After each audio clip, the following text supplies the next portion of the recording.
That morning, Nick simply woke up later than usual, but the moment he opened his eyes, he realized everything had changed. A whole crew of workers had appeared in his yard. They were busy fixing up the garden. Nick had no idea what was going on. It wasn't until a group of men in suits arrived that Nick finally understood. His millionaire neighbor had arranged the whole thing. Gatsby wanted to stage a truly romantic reunion with Daisy, so he had Nick's entire garden renovated. But once everything was ready, and Daisy had just arrived, something unexpected happened. Nick immediately sensed that something was off. When he stepped inside, he discovered that Gatsby had disappeared. What confused Nick even more was that Daisy thought he was about to confess his feelings for her. Just as Nick was struggling to explain, a rapid knock sounded at the door. Gatsby appeared, drenched from the rain. He tried to act as though he had merely stopped by, but his nervousness made the plan painfully obvious. It was one of the most beautiful moments in the film, yet it would later become one of Nick's greatest regrets, because the reunion he had arranged completely changed Gatsby's fate. From there, Nick looks back on the summer of Mo Nin Chin Tram Hai Moi Hai. After World War I, the American economy entered a period of explosive growth. By then, New York had become the financial center of the nation. Most of the men who came to the city arrived with dreams of transforming their lives. Nick was no exception. He left the Midwest for New York. Nick had once dreamed of becoming a writer, but faced with the city's dazzling prosperity, he went into the bond business instead. Nick rented a small house in West Egg, home to the newly rich. The extravagance of the place surpassed anything Nick had ever imagined. Nick's mysterious neighbor was Gatsby, who threw enormous parties every weekend. Anyone who showed up was welcomed like an honored guest, but because Nick had only just arrived, he still did not understand the unspoken rules of this world. That only made him more curious about Gatsby. Soon after, Daisy learned that Nick had come to New York, and invited him to dinner at her home. Thanks to that invitation, Nick was reunited with her husband, Tom Buchanan. Tom was heir to one of the oldest and wealthiest families in America. Before the wedding, Tom gave Daisy an incredibly expensive pearl necklace. As a declaration of his status and wealth, Tom was not only rich. Back in college, he had also been a celebrated football star. To outsiders, Tom was wealthy, distinguished, and nearly the picture of perfection. But Daisy alone understood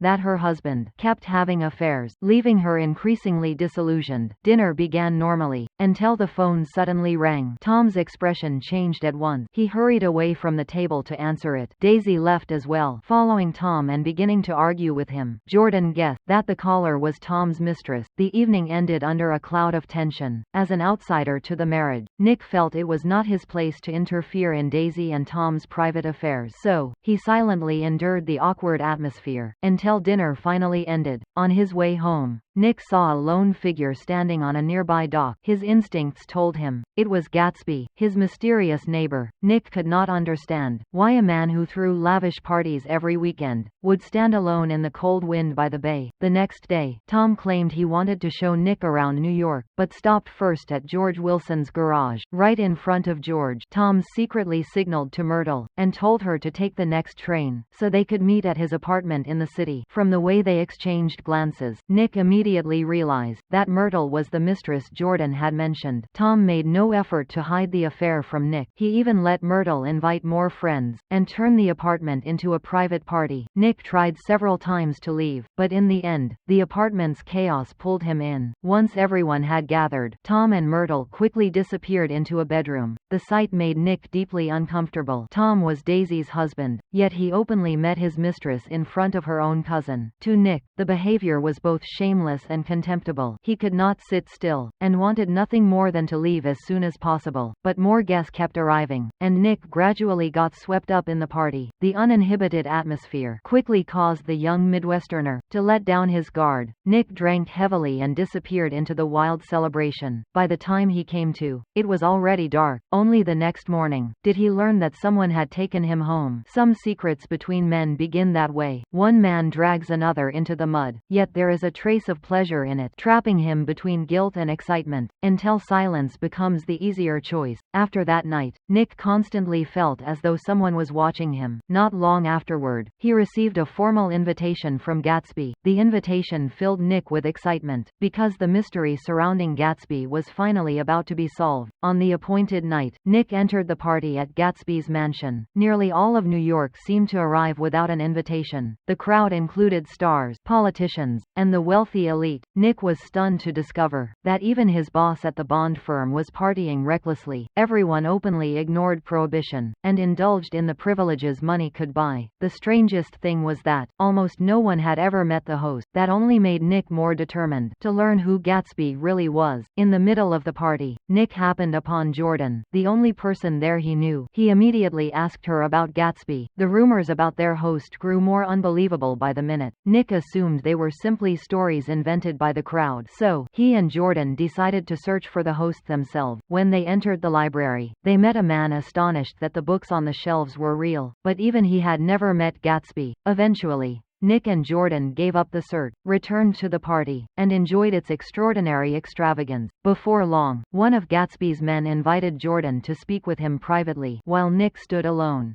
A wealthy guest looked down on him, mocked his ordinary background, and rudely snatched the drink from his hand. A man standing nearby stepped in and struck up a friendly conversation to ease Nick's embarrassment. Nick did not dwell on the insult, because, after all, he was one of the few people who had received a formal invitation. As they talked, Nick was quickly drawn to the man's confident manner. He had imagined Gatsby as an older tycoon, but the man before him was nearly his own age. Nick's image of Gatsby changed at once. The man smiled and introduced himself as Gatsby. Gatsby warmly welcomed Nick and invited him to visit often. He then sent someone to bring Jordan in for a private conversation. When the party ended, Nick finally saw Jordan again. She revealed only that Gatsby had shared a major secret, which made Nick even more curious. Not long afterward, Gatsby arrived in his custom yellow car to pick up Nick. On the way into the city, he began answering the questions that had been troubling Nick. Gatsby claimed that he had been born into a wealthy Midwestern family, and inherited a vast fortune after his parents died. He also said he had studied at Oxford, traveled the world on his inheritance, and collected precious jewels. When war broke out, Gatsby enlisted. The story sounded so perfect that Nick could hardly believe it, but Gatsby produced an Oxford photograph and a military medal, convincing Nick, at least for the moment. Soon afterward, the police pulled them over for speeding. Gatsby merely showed the officer a special card, and the man's attitude changed immediately. He politely let them continue on their way. Once again, Nick witnessed the power of Gatsby's connections. Gatsby deliberately befriended Nick, while Nick believed the friendship might bring him closer to New York high society, and the life he had always imagined. After that, Gatsby took Nick to an ordinary barbershop. From the outside, it seemed unremarkable, but beyond a hidden door lay an entirely different world. It was a speakeasy operating during Prohibition. Its patrons were all wealthy and powerful, from police officials to senior politicians. Nick had never entered a world like it. He was both nervous and unsure what Gatsby truly wanted from him. Gatsby had not yet explained the favor he needed, when their conversation was interrupted by Tom's sudden arrival. The moment Gatsby saw Tom, he became visibly unsettled. He offered a quick greeting and hurried away. The reaction only deepened Nick's suspicions. That evening, Nick met Jordan again, and told her everything. A newly rich New York millionaire had fallen in love with a married woman. Only after Jordan told him their history did Nick understand why. 5 years earlier, Gatsby and Daisy had been deeply in love. At the time, Gatsby was only a poor young officer. Then the war sent him to the front, forcing the two of them apart. For a long time, Daisy continued waiting for him to return. But even after the war ended, Gatsby could not make it back in time. During that absence, Tom appeared. He gave Daisy an incredibly expensive pearl necklace, and courted her with every advantage of a wealthy heir. In the end, Daisy chose the security and status Tom offered. On the eve of the wedding, Daisy received a letter from Gatsby. After reading it, she wanted to cancel the marriage, but her family forced her to regain her composure. She ultimately married Tom anyway. Not long after the wedding, Tom revealed his habit of infidelity. Only then did Nick understand why Gatsby had deliberately befriended him. It was was all a way back to Daisy. Gatsby had clung to that dream for years, until love gradually became obsession. Faced with Gatsby's request to help him reunite with a married woman, Nick did not know whether to agree or refuse. Then, he saw Gatsby waiting nervously outside his door. Gatsby waited for Nick's decision. Awkward as a child afraid of rejection, Gatsby's mansion blazed with light every night, but the crowds and beautiful women were never what he wanted. Every party was thrown in the hope that Daisy would appear. Tom, meanwhile, from the first days after Nick arrived in New York, had dragged him off to meet his mistress, and casually betrayed Daisy in front of her own cousin. The contrast gradually drew Nick to Gatsby's side. He began to think that helping Daisy reunite with her former love might force her to reconsider her unhappy marriage. Gatsby immediately offered to repay Nick with a high-paying job, but Nick firmly refused. He wanted to help as a friend, not turn the reunion into a business transaction. At last, the day of the meeting arrived. The moment Nick woke up, he witnessed an unbelievable sight. To prepare for the reunion, Gatsby had brought in an entire crew to renovate Nick's garden from early morning. And that was not all. He filled the room with fresh flowers. Once everything was ready, Gatsby became so nervous that he could not sit still. The moment Daisy arrived, he panicked and fled the house. But Gatsby returned through the rain, and finally summoned the courage to face Daisy. After years apart, they exchanged only a few awkward greetings, and then had no idea what to say. To help them relax, Nick found a way to leave them alone. Gatsby panicked and followed Nick outside, then forced himself to go back and face Daisy. Nick stood outside in the rain, once again becoming the keeper of someone else's secret. When Nick returned, the awkwardness between Gatsby and Daisy had vanished. They were sitting closer together, unable to take their eyes off each other. Nick understood that their old feelings had returned. He had to make a little noise to remind them he was still there. Outside, the rain had just stopped. The sky began to clear, as though the distance between them had briefly disappeared. Gatsby told Daisy that her house stood directly across the bay. From his mansion, he could always see the green light at the end of her dock. Afterward, Gatsby invited Daisy and Nick to his estate. The moment she arrived, Daisy was overwhelmed by its dreamlike luxury. For Gatsby, Daisy's presence made the cold mansion feel alive for the first time. In that moment, he finally felt that the fortune he had built meant something. Then, Gatsby led Daisy through every room. The wealth was displayed in such excess that Daisy could hardly stop marveling at it. Daisy burst into tears over the shirts and all the years they had lost. She was now a wife and a mother, and could not simply return to her former life to hide her true emotions. Daisy laughed and said she was crying because the shirts were so beautiful. After that, Gatsby opened his collection of letters, photographs, and keepsakes of Daisy. Every item showed that he had preserved her image for years. Watching a man so trapped in memory, Nick felt both moved and uneasy. The wealthy people Nick had met in New York usually chased only pleasure and affairs, while Gatsby had devoted his entire life to building a dream. But that very devotion made his illusion dangerous. Seeing Gatsby and Daisy happy, Nick still could not shake his sense of dread. Not long afterward, Gatsby told Nick the truth about his origins. His birth name was James Gatt, the son of poor farmers in North Dakota. From childhood, James had refused to accept the poverty into which he had been born. As a young man, James left his family, determined to create an entirely new identity. Around that same time, he spotted a yacht in danger offshore. He immediately rowed out to warn and help its owner. That encounter led James to travel the world with millionaire Dan Cody. During his years with Cody, James learned all the customs of the upper class. But when Cody died, Gatsby never received the inheritance he had been promised. What he kept instead was the experience that later helped him create his image and build his fortune. The source of that fortune became the talk of the city, and Tom began to grow suspicious. When Gatsby appeared at the party, he interrupted the group's conversation. Gatsby formally introduced a senator who was present, but when it came to Tom, he deliberately introduced him only as a polo player. The slight irritated Tom, who clearly sensed Gatsby's hostility. Then, from a single remark, Tom understood the reason. Gatsby was pursuing his wife. At that point, however, Tom still still did not know the full history between Daisy and Gatsby. He saw Gatsby only as a newly rich man making advances toward his wife. After all, Tom was still Daisy's husband, and believed his position could never be threatened. Gatsby asked Daisy to dance. Tom graciously agreed, but his jealousy had already begun to grow. Nick knew he was hiding their secret, and did not know how to answer Tom's questions. Fortunately, another woman soon caught Tom's attention. He turned to speak with her, and temporarily forgot about interrogating Nick. Gatsby had built the entire party around his dream of Daisy, but Daisy disliked its noise and showiness. When Tom looked away, Daisy and Gatsby slipped into the garden. Nick happened to see them. With no other choice, Nick stood on the balcony and kept watch for them. Gatsby and Daisy embraced and kissed, briefly forgetting every obligation around them. Overcome with emotion, Daisy suggested that they run away together, but Gatsby did not want a secret affair. He wanted Daisy to tell Tom she had never loved him, and erase the 5 years that had passed. That was when the conflict between them began to surface. Nick stepped in with a warning and interrupted the conversation. Gatsby also had urgent business to handle, so he quickly left the garden. Soon afterward, Tom took Daisy away from the mansion. The fact that Daisy had disappeared with Gatsby for so long deeply irritated Tom. Tom decided to investigate Gatsby and learn who the man really was. Gatsby, meanwhile, sank into disappointment. He had risen from poverty to everything he now possessed, only to hear the woman he loved say that the world he built was not what she wanted. To Gatsby, it felt like a rejection of all 5 years of effort, but those 5 years had changed not only him, they had also turned Daisy into a different person. Nick understood that no one can return to the past unchanged. People cannot grow older while keeping every emotion of their youth intact. Gatsby was in love with the Daisy of 5 years earlier, the young woman he met on one fateful night. That love had moved beyond reality, becoming a fairy tale about a rich girl and a poor young man. It made Gatsby believe destiny had chosen him. After Daisy said she disliked the parties, Gatsby decided to end them, and replaced his old servants with Wolfsheim's people to prevent gossip. Every change was designed to create a private space where the two of them could meet. Gatsby and Daisy shared a brief period of happiness. At last, Daisy agreed to speak honestly with Tom, but when Gatsby tried to force the confrontation, Daisy began to lose her nerve. To hide the tension from Tom, Daisy complained that the house was unbearably hot, and suggested they all go into the city. She tried to light a cigarette to hide her trembling hand, but dropped the lighter. Gatsby immediately bent down to retrieve it, and lit Daisy's cigarette for her. It was Daisy's look and the way she spoke that made Tom realize she loved Gatsby right in front of him, but the pride of a man born into old money caused Tom to suppress his anger. To prove he still controlled the family, Tom agreed to go into the city, and, directly in front of Gatsby, arrange who would ride in each car. Tom suggested that the two groups switch cars. On the way, Tom warned Nick and Jordan that he had investigated Gatsby's background. The group split between the two cars, and headed into Manhattan. Tom stopped Gatsby's yellow car at Wilson's garage for gas. George told Tom that he planned to take Myrtle out west. Seeing the exhausted Myrtle at the upstairs window, Tom realized that George had discovered his wife's affair, but George still did not know that Tom was her lover. Tom was immediately rattled, because in a single day, both his wife and his mistress were slipping from his control. He could not accept that. Knowing Gatsby and Daisy were together in the car ahead, Tom sped off after them. Eventually, the group reached the Plaza Hotel. Daisy repeatedly complained about the suffocating heat. Tom seized the opportunity to assert control, constantly ordering Daisy around and questioning her. When Daisy defended Gatsby, Tom immediately turned his attack on his rival. He challenged Gatsby's claim that he had attended Oxford. Gatsby explained that after the war, the army had allowed certain Allied officers to study there. Gatsby remained at Oxford for only 5 months, and left when the program ended. Unable to unsettle Gatsby over Oxford, Tom shifted to open confrontation. As the attacks grew more vicious, Gatsby declared that Daisy had never loved Tom, and demanded that she say so. Tom immediately turned to Daisy and challenged her. He forced his wife to explain everything. When he learned that Gatsby had only recently returned, Tom regained his confidence. He was certain Daisy had once loved him. Daisy stood in agony between two choices. On one side, the idealized love of her youth, and on the other, the husband with whom she had shared years of life. Daisy had cared for both men, and could not erase part of her past with a single sentence. To win Daisy back, Tom began exposing the source of Gatsby's money. He laid out Gatsby's connections to organized crime, especially Wolfsheim. Their network network used drugstores as front for gambling and bootlegging. Tom wanted to prove that Gatsby's glamour rested on illegal money, and that his story of noble origins was a lie. Tom insisted that a newly rich man like Gatsby could never equal the Buchanans. Gatsby replied that Tom had merely been lucky enough to be born wealthy, while he had built his own fortune and status, but money still could not erase the class divide between them. Those words caused Gatsby to lose control. His impoverished origins had always been his deepest wound. Gatsby believed that without the barrier of class, he and Daisy could have lived the life they once imagined. Even now, despite his immense fortune, the deprivation of his youth continued to haunt him. Gatsby quickly regained his composure and apologized. He understood that his outburst had shattered the gentlemanly image he had worked so hard to create. Gatsby moved closer to Daisy and asked her to forgive his reaction, but by then, Daisy only wanted to leave the room. Terrified of losing her, Gatsby immediately followed. Gatsby and Daisy left Manhattan in the yellow car. At the same time, back at Wilson's garage, George was pressing Myrtle about the man she had been secretly seeing. When she spotted the yellow car Tom had driven earlier, Myrtle desperately ran into the road toward it, but the approaching car never slowed down. Daisy struck Myrtle and kept driving. When Tom, Nick, and Jordan passed by later, a crowd had already gathered outside the garage. Tom got out to see what had happened, then froze when he recognized Myrtle beneath the sheet. Only then did Tom truly confront the death of his mistress. Until that moment, he had only feared that Myrtle would leave him, never imagining she would die this way. His reaction left Nick both shocked and disgusted. Tom immediately concealed their relationship, and told George that the yellow car belonged to Gatsby. He also led George to believe Gatsby was Myrtle's lover, as well as the man who had struck her and fled. After hearing this, George collapsed into grief and despair. At that point, Nick knew only that the car belonged to Gatsby, and had no idea Daisy had been driving. He also could not imagine how quickly the truth about the accident would be buried by everyone involved. Tom shifted the consequences onto Gatsby, while Gatsby took the blame for Daisy because he still believed in the dream. If those at the top of society could destroy others and then use money to escape, their glamour merely concealed a rotten world. After leaving the scene to collect himself, Nick found Gatsby in the Buchanan's garden. Nick accused Gatsby, believing he had driven away after the crash. Only then did Nick learn the full truth. Daisy had been driving the yellow car. To protect her, Gatsby decided to accept complete responsibility for the accident. Gatsby begged Nick to keep the truth secret. He also feared Tom might hurt Daisy after their argument. So, Gatsby chose to wait outside and remain ready to rush in if he heard any sign of danger. While Gatsby anxiously kept watch, Nick looked through the Buchanan's window to see whether Daisy was truly in danger. He saw only Tom and Daisy sitting close together, calmly discussing how to handle the aftermath. Nick understood that the two of them had reunited on the same side, but he could not bring himself to tell Gatsby. Gatsby still hoped Daisy would call and make her choice clear herself. Later, Gatsby voluntarily told Nick the full story of his past. The confession revealed that his dream of Daisy had controlled nearly his entire life. Nick still did not tell him what he had seen, because Gatsby continued to believe Daisy would call and make her own decision. During that conversation, Gatsby also admitted the source of his current fortune. He wanted enough money to give Daisy a life of luxury, and believed he had to become a successful man. So Gatsby entered an illegal business network tied to bootlegging and gambling. And so, the two men stayed awake together until morning. But the call Gatsby waited for all night never came. Before leaving for work, Nick looked at Gatsby still clinging to love, and recognized in him a hope the surrounding crowd lacked. He told Gatsby that he was worth more than all of them put together. At the office, Nick could not concentrate at all. He wanted only to know how the story would end. Back at the mansion, Gatsby continued waiting for Daisy's call. When Gatsby went down to the pool, the telephone suddenly rang. He believed the caller might be Daisy, but before he could find out, George Wilson arrived at the mansion. In his despair, George shot Gatsby dead, and then took his own life. Gatsby died beside a dream that had never come true. By then, Daisy had left New York with Tom and Pammy. The press and the police quickly placed most of the blame on Gatsby. Nick knew many of the accusations were false. Tom and Daisy also knew the truth, but both chose silence and disappeared. At the funeral, the guests who had once eaten, drunk, and celebrated through the night in Gatsby's home were almost entirely absent. Nick realized the crowd had never truly cared about Gatsby. They had been drawn only to his money, fame,